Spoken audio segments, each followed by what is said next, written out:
비가 오는 이 어려운 발걸음에도 또 예배의 자리를 지키시는 우리 사랑하는 성도님들의 삶 가운데 하나님 주시는 놀라운 큰 변화가 삶 가운데 임하시길 축복합니다.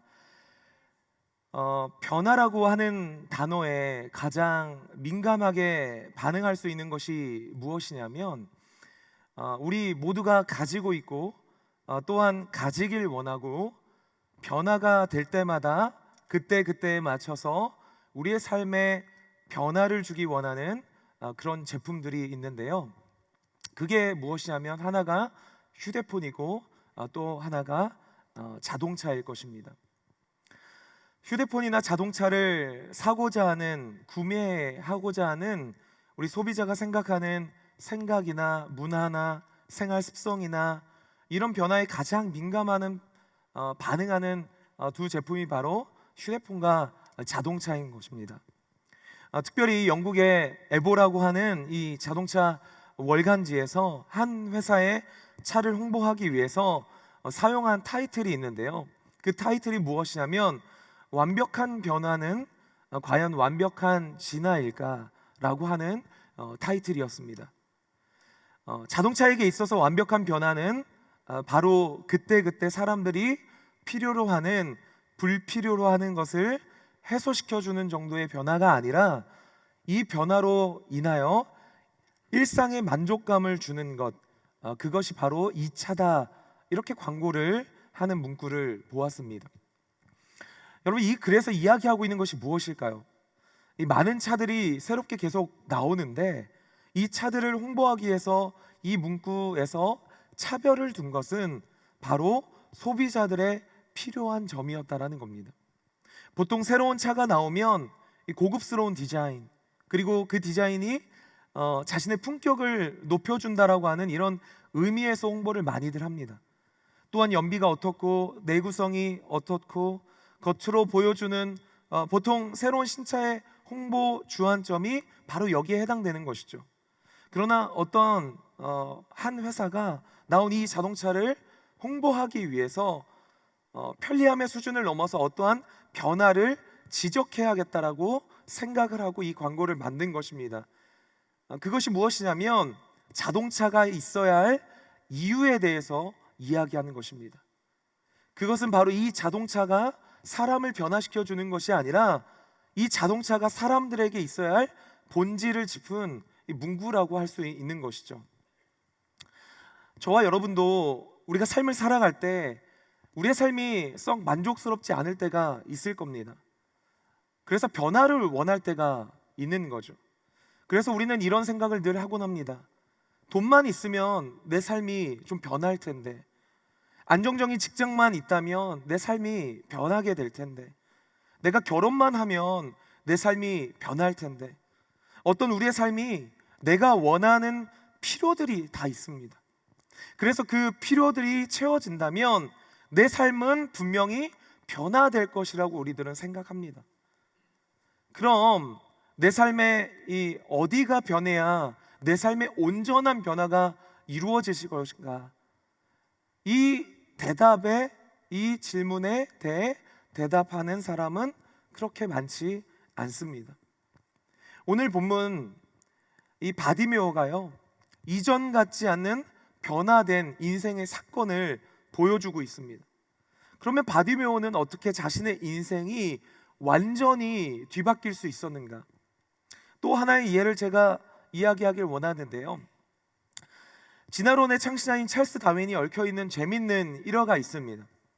다윈이 1833년 진화론을 발표했습니다. 최초의 단세포 생물이 진화해서 고등 동물이 되고 인간으로 진화했다라는 이 이론을 발표한 거죠. 그리고 이 이론을 발표했으나 다윗의 진화론에 있어서 가장 치명적인 단점이 하나 있었습니다. 이것이 완벽한 이론으로 입증하기 위해서는 한 가지가 필요했는데요. 그래서 그걸 증명하기 위해 필요한 게 바로 중간 단계였습니다. 원숭이가 사람으로 진화해서 진화됐다면 원숭이와 사람의 중간 단계인 진화 중인 어떤 존재가 있어야 하는, 그걸 발견해야 되는데 그걸 발견해내지 못하는 거예요. 그래서 그에게 정말 절실히 필요했던 것이 무엇입니까? 이걸 설명할 수 있는 중간고리의 그 단계를 발견하고 싶었던 겁니다. 그래서 다윗이 이걸 찾기 위해서, 중간고리를 찾기 위해서 여행을 시작합니다. 원숭이와 사람의 진화 과정을 입증할 수 있는 이 중간 단계의 존재를 찾기 위해 여행을 시작하는 거죠. 어느 날 배를 타고 가다가 미개한 한 원주민의 섬에 다다랐습니다. 그 섬이 어떤 섬이냐면 이 태평양 적도 부근에 있는 남양군도라고 하는 섬이에요. 이곳에 도착했을 때 다윗이 깜짝 놀랐습니다. 왜냐하면 분명히 사람인데 원숭이처럼 생활하는 집단을 보게 된 것입니다. 그들은 사람인데 벌거벗고 닥치는 대로 먹었습니다. 사람이라면 먹을 수 없는 음식까지 짐승처럼 먹는 모습을 보고 이 다윗은 생각한 거죠. 내가 어떻게 저들을 활용해서 이걸 입증해내야겠다. 사람이라고 말할 수 없는 그런 원주민들을 만나게 된 거죠. 그러고부터 30년 뒤에 이 원주민이 어떠한 변화가 있을지 다윗이 궁금해서 일부러 30년 후에 그 섬을 다시 찾아갔다라고 합니다. 그랬더니 다윗이 더 깜짝 놀랄 만한 일을 발견했습니다. 섬마을이 30년 전에 목격한 것과는 완전히 다른 모습으로 이 섬이 완전히 변화되어 있다는 것이죠. 원주민이 그렇게 미개인으로 보였었는데 이제는 원주민들이 깨끗한 옷을 입고 살아가고 있다는 겁니다. 이 일이 어떻게 일어나는지 알아봤더니 그 섬 마을에 교회가 생겼다라는 거예요. 교회가 세워졌고 주민들이 교회에서 예배드리고 찬송하기 시작한 순간부터 그 마을은 완전히 변화가 됐다라는 겁니다. 그 섬 마을을 변화시킨 사람이 누군가 봤더니 존 페이튼이라는 선교사님이셨습니다. 그들은 더 이상 미개한 원주민이 아니라 문명인이었습니다. 그리고 훌륭한 하나님의 존귀한 자녀들이었습니다. 그리고 다윗은 깜짝 놀라서 그 길로 돌아가자마자 런던에 있는 선교협회에 이 남양군도 선교를 위한 엄청난 금액의 헌금을 냈다라는 그런 기록이 있습니다. 사랑하는 성도 여러분, 사람은 절대로 저절로 변화되는 존재는 아닙니다. 사람의 변화, 여러 가지의 변화가 있겠지만 그 중에서도 완전한 변화는 무엇입니까? 예수 그리스도를 구주로 영접하고 내 마음 가운데 예수를 내 마음 가운데 모셔 드릴 때 그 사람 가운데 전인격적인 변화가 일어나는 것입니다. 그럼 예수님을 만나면 구체적으로 사람에게 어떤 변화가 일어날까요? 오늘 바디메오가 경험한 그 변화를 가지고 제가 세 가지를 좀 소개해 보고 싶습니다. 먼저 이 바디메오라는 사람이 어떤 사람인지 우리 살펴보기를 원합니다. 이 성경은 간단하게 이 사람을 이렇게 소개합니다. 맹인, 거지, 바디메오라고 이야기합니다.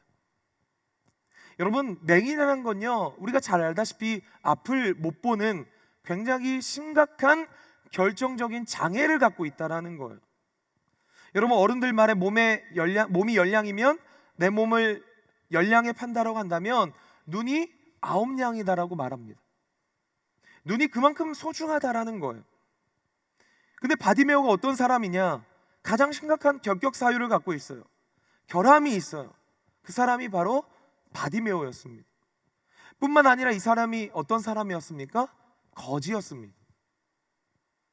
여러분, 문제를 하나 내볼게요. 여러분, 가난한 사람하고 거지하고 차이가 무엇입니까? 여러분, 가난한 사람은 단지 돈이 없는 사람입니다. 근데 여러분, 거지는 어떤 사람이냐? 돈도 없지만 삶에 대한 어떤 의욕과 희망과 어떤 나는 바뀔 수 없는 사람이라고 삶을 포기한 사람이 바로 거지라는 거예요.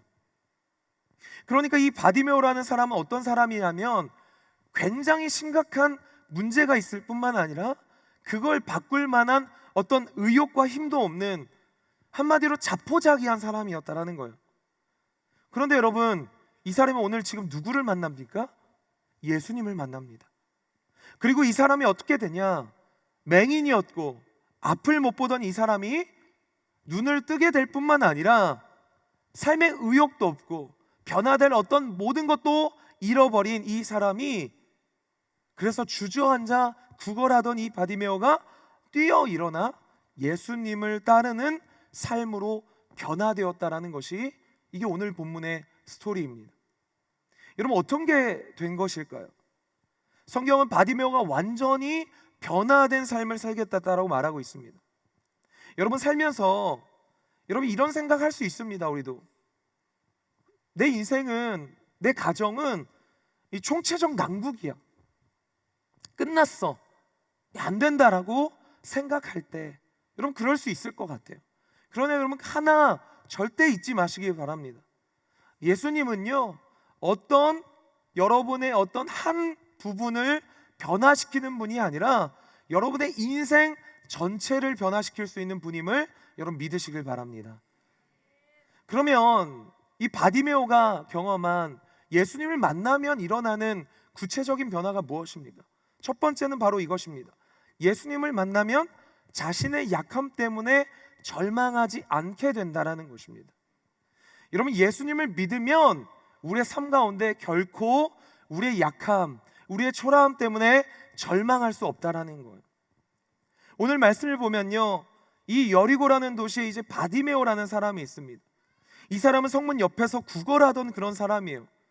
근데 이 사람이 더 불쌍하고 철없던 이유는 이름 자체에 뜻이 없는 인생이었다라는 겁니다. 여러분, 바라는 것은요, 누구누구의 아들이라는 뜻입니다. 디메오는 사람의 이름이에요. 그러니까 이 사람의 이름의 뜻은 뭐냐면 그냥 디메오의 아들이었다라는 겁니다.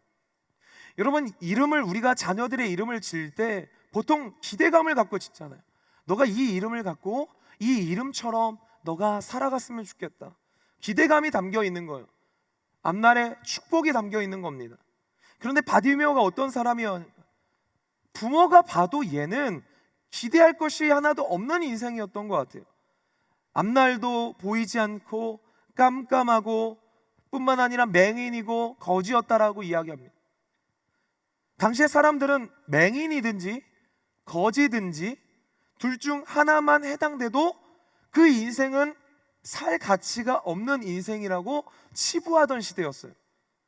그럼 바디메오는 뭡니까? 이중불행입니다. 맹인인데다 거지입니다. 불행 더하기 불행이 더해진 삶이 바로 여러분 바디메오라는 사람의 삶이었다라는 거예요. 그런데 하루는 바디메오가 성문 곁에서 이제 어느 날처럼 구걸을 하고 있는데 예수님이란 분이 지나가는 소식을 듣게 되었습니다. 그 소식을 듣고 바디메오가 예수님을 향해 소리를 지르기 시작했죠. 예수님, 예수님, 나사렛 예수여, 나를 불쌍히 여기소서 소리치기 시작합니다. 그러니까 사람들이 평소처럼 저지하고 비난하기 시작하는 거예요. 야, 거지놈아, 조용 좀 해라, 저리로 좀 가라. 만약에 옛날같이 살았고, 만약에 그 사람이, 이 바디메오가 자신의 어떤 초라함, 자신의 약함 가운데 여전히 갇혀 있었다라면 여러분 여전히 저리로 가는 인생이었을 거예요.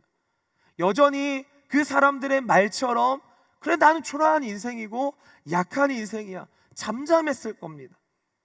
난 약한 사람이고 더 이상 소망 없는 사람이니까. 그런데 문제는 뭐냐? 바디메오가 그냥 지나치지 않았다라는 거예요. 여러분, 우리가 눈이 어두우면 굉장히 귀가 또 밝아지잖아요. 예수님에 대한 소식을 참 많이 들었을 거예요. 예수님은 어떤 분이시야? 약한 사람 무시하지 않는데, 예수님은 아주 힘든 사람일수록 더 가까이 하신대, 마음에 상처가 있는 사람일수록 더 긍휼히 여겨주신대. 바디메오가 더 크게 소리 부르짖기 시작합니다. 그러니까 바디오의 인생을 보면요, 자신의 어떤 약점, 자신의 어떤 그 약함이요, 오히려 예수님을 만날 수 있는 조건으로, 약한 것이 결코 문제가 되지 않는 것을 우리가 말씀을 통해 보게 된다라는 겁니다. 여러분, 이 시대의 사람들의 아픔이 무엇입니까? 여러분, 우리의 인생에 굉장히 고달픈 게 무엇 때문입니까? 우리는요, 약한 존재입니다. 힘이 없는 존재예요. 그래서 우리의 인생을 살다 보면요, 때론 겁이 나는 존재들이에요. 그런데 세상은 말하죠. 세상에서 약하다는 건요, 수치스러운 일로 여깁니다. 부끄러운 일로 여겨요. 우리 청년들로 말하면요, 스펙이 없다라는 건 그 인생은 이미 졌다라는 거예요. 그 결핍은 초라하다라는 거예요. 여러분, 세상 사는 게 힘든 게 우리 청년들이 무엇입니까? 나는 이 세상을 살아갈 자신이 없어요. 약합니다. 그런데 강한 척하며 살아가야 되는 게 너무 힘이 든 거예요. 그런데 우리 예수님은요, 다르게 이야기하고 있어요.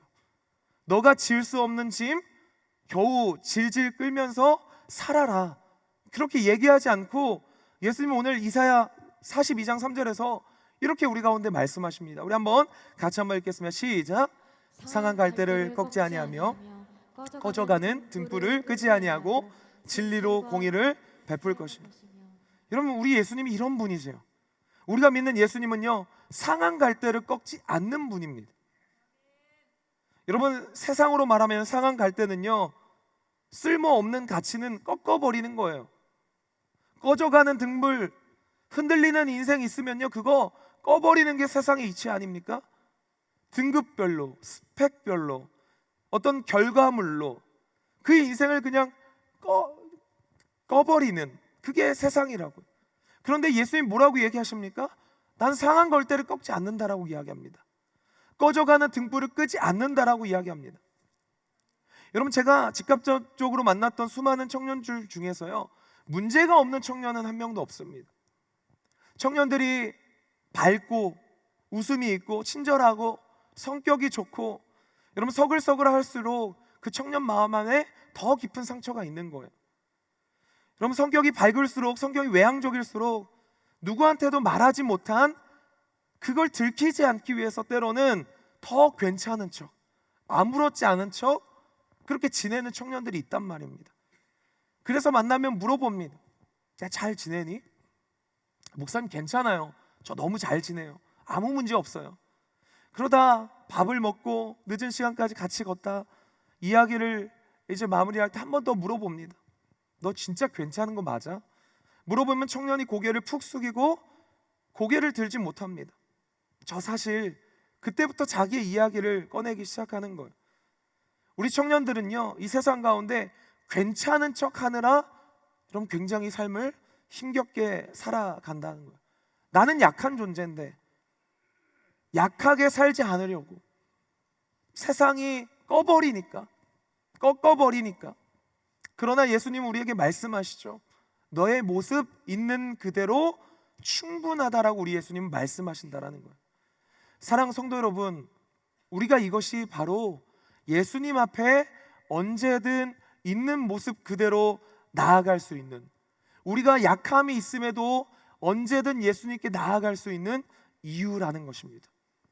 세상은 내가 약하다 그러면요, 그것밖에 안 된다라고 이야기하고 내 약함을 꺾어버리기 일쑤지만, 우리 예수님은요, 오히려 너의 약함을 내게 맡겨줘서 너무 고맙다, 너 있는 모습 그대로 그냥 날아와, 초라한 대로 그냥 내게로, 우리를 오히려 끌어안아 주신다는 겁니다.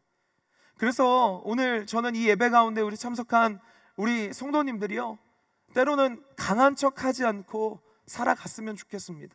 때로는 약하면 약한 모습 그대로, 우리 주님 앞에 있는 모습 그대로 그냥 나아가는 이 밤이 되었으면 좋겠습니다. 주님, 저는 참 연약합니다.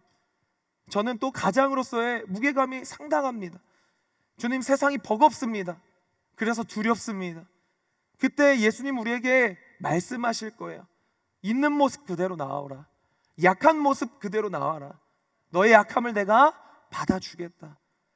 여러분, 그럴 때 바디메오를 회복시켰던 주님께서 여러분의 약함까지 회복시켜 주시는 은혜가 있는 줄로 믿습니다. 두 번째, 우리가 예수님을 만날 때 어떤 변화가 일어납니까? 우리가 과거에 갇혀 있지 않고 새 날을 다시 살아가게 된다라는 것입니다. 2015년인가요? 아직도 기억 남는 이 프리미어 12 결승전, 야구 대항전이 있었습니다. 우리나라가요, 세계적인 강팀 미국을 8대0으로 이기고 우승했습니다. 그러나 그 경기보다 더 이슈가 됐던 경기는 뭐냐면 준결승입니다. 우리가 준결승에 어디를 만났냐면 바로 일본을 만났습니다. 일본을 만났는데 거기서 웃지 못할 해프닝이 생겼어요. 바로 이 사건입니다.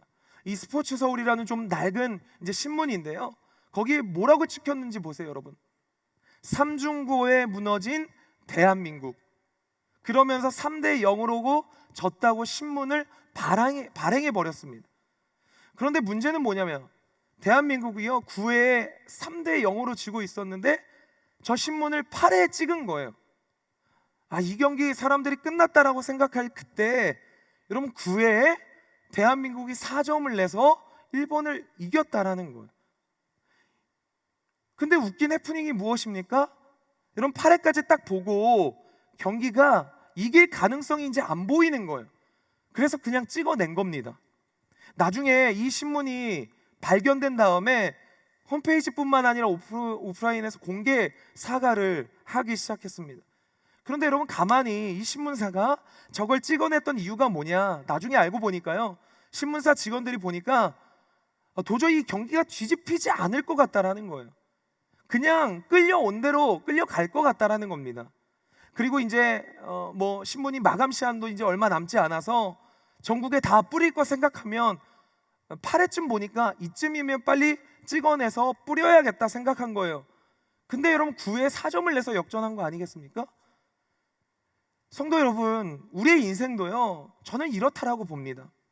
우리가 살아가면서요 마찬가지로 어떤 사람들은요 끌려온 대로 또 끌려가는 인생들이 있는가 하면 끌려오는 대로 그 인생 가운데 갑자기 그 인생을 멈추고 그때부터 다시 새로 시작해서 새로운 가능성을 열어가는 사람도 있다라고 저는 믿습니다. 사랑하는 성도 여러분, 예수 믿으면 뭐가 변화됩니까? 여러분 뭐가 바뀝니까? 여러분 예수 믿으면요 끌려온 대로 과거대로 내가 살았던 대로 그 연장선상에서 인생이 시작되는 것이 아니라 예수 믿는 순간 우리의 삶에 가장 먼저 나타나는 특징은요 지난날과의 단절이 일어나는 겁니다. 지난날과의 끊어짐이 일어나는 거예요. 그리고 거기부터 다시 시작할 수 있는 은혜가 예수를 믿을 때 일어나게 되는 변화라는 겁니다. 여러분 그걸 경험했던 사람이 바로 이 바디메오예요. 이 사람 아까 말했죠, 거지입니다. 앞을 보이지 않아요. 이중불행입니다. 여러분 또 성문 옆에 있다고 보니까 아마 성문 옆에 있는 건 굉장히 좋은 자리니까 아마 아주 유명한 거지였던 것 같습니다. 그런데 이 문제는 이 사람이 거지였고 맹인이었기 때문에 사람들이 날마다 무시하는 거예요. 예수님이 지나갈 때 소리를 지르자 주변에 있는 사람들이 막 비난하기 시작하는 거죠. 야 잠잠해라. 이 얘기는 뭐냐면요 바디메오는 지금까지 이렇게 무시당했던 사람이라는 거예요. 바디메오는요 아마 상처와 아픔을요 다른 사람들이 상처 주면 상처받고 비난하면 비난받고 그걸 365일 큐티하고 묵상했던 사람이 바디메오였을 거예요. 그게 그의 인생이었을 겁니다. 그런데 참 신기하게도 예수님이 지나간다라는 소식을 들었어요. 그러자 그에게 갑자기 바뀐 변화가 하나 생겨나기 시작합니다. 지난날 가운데서 끌려오던 대로 살았던 대로 비난받았던 그대로 자기 삶의 그 모습을 딱 단절시켜 버리고 어떻게 됩니까? 오늘 성경으로 이야기하면 오히려 더 크게 소리 질렀다라고 이야기합니다. 여러분 더 크게 소리 질렀다라는 건요 성경 용어로 보면 마치 정신병자가 소리 지르듯 예수님을 불렀다라는 겁니다. 사람들이 말리니까 예전 같으면 과거대로 흘러온 대로 저기 구석에서 또 나는 그런 사람이지 그걸 묵상했을 텐데 웬일인지 예수님이 지나가신다라는 그 복음의 소식이 들리니까 지난달에서 딱 끊어버리고 아니야 나 예수님 만나야 돼 그러면서 더 크게 소리 지르고 전 예수님이 필요합니다. 여러분 그때 예수님이 그를 부르시는 거예요. 그러면서 내게 무엇 해주기를 원하느냐? 그러면서 바디보의 병이 회복되기 시작하는 거죠. 여러분 복음이라는 건요 예수 믿는다라는 건요 바로 내 삶 가운데 지난날 가운데 있었던 그 상처, 그 갇혀있던 상처, 과거에 갇혀있는 것들, 아픔에 갇혀있는 것들, 그것들을 끊어내고 소리 질러 이르되 새로운 삶을 시작하는 것, 그게 바로 예수님을 만날 때 저와 여러분 안에 일어나는 변화라고 믿습니다. 여러분, 나는 왜 사라지고 있을까라는 책이 있습니다. 이 책을 보니까요, 사람들이 점점 힘이 없어지고 사람들이 점점 왜소해지고 이렇게 무기력해지는 이유를 분석하다가 이 저자가 이렇게 이야기합니다. 살면서 절대로 문신은 하지 말라고 이 저자가 이야기합니다. 왜 문신하지 말냐? 이 저자가 이야기하길 그게 그냥 몸이 안 좋다 이런 게 아니에요. 이 사람은 이렇습니다. 문신은 스스로에게 낙인 찍는 것이라는 겁니다. 나는 이런 사람이야. 이런 문구나 어떤 그림을 그리면서 새기면서 나는 이제 이런 사람이야 틀에 박히기 시작한다라는 거죠. 거기서부터 변화를 거부할 뿐만 아니라 변화할 수 없는 의욕을 만들어낸다라는 거예요. 이 문신을 하면 나는 그냥 이런 사람이야 틀에 박혀 그냥 끌려간다라는 겁니다. 그런데 더 심각한 건 뭐냐? 몸에다 문신하는 인생보다요, 이 마음에 문신하는 인생이 있다라는 거예요. 보이지 않는 내 마음에 낙인을 찍어버리는 거예요. 난 이미 상처로 끝난 인생이야. 나는 더 이상 회복할 수 없는 인생이야. 나는 이미 받은 이 상처가 있어. 우리 집은 그런 집이야. 나는 과거에 이런 일이 있었어. 그 문신을요, 마음에 새기는 인생이 있다라는 거예요. 여러분, 그런 인생 살아가면 여러분, 우리의 인생이 어떻게 밝은 미래를 맞이할 수 있겠습니까? 그걸 지울 때 변화가 되는 것 아니겠습니까? 그런데 성경은 그걸 지울 수 있다라고 선포하는 겁니다. 그 마음의 문신을 지울 수 있다라는 거예요. 온통 마음의 문신 생긴 어떻게 다시 시작하게 하는 능력이 어디서 이어납니까? 우리 요한일서 1장 7절의 말씀을 우리 같이 한번 읽어보겠습니다. 시작. 그가 빛 가운데 계시고 우리도 빛 가운데 행하면 우리가 서로 사귐이 있고 그 아들 예수의 피가 우리를 모든 죄에서 깨끗하게 하실 것이요. 아멘. 여러분, 뭐라고요? 그 아들 예수의 피가 우리의 모든 것에서 깨끗게 하시는 능력이 있다라고 합니다. 여러분, 믿으십니까? 예수님의 피가 깨끗게 하신대요. 여러분, 우리 주부님들은 잘 아시잖아요. 여러분, 세제의 원리가 무엇입니까? 내 옷에 뭐가 묻어요. 이거 어떻게 지워지죠? 여러분, 묻은 것보다 더 강력한 화학작용을 하는 세제가 있으면 그거 지워져 버리는 겁니다. 여러분 마음속에 가슴에 새긴 어떤 문신이라고 할지라도 그것이 여러분 슬픔이든 실패든 상처든 약함이든 여러분, 그거 언제 지워집니까? 그거보다 더 강력한 예수 그리스도의 십자가, 예수 그리스도의 피 때문에 그것이 깨끗하게 지워질 수 있다라고 성경은 이야기하고 있습니다. 그럴 때 이 문신 때문에 나는 더 이상 안 돼, 늦었어 라고 했던 모든 것들이 지워지게 된다라는 것입니다.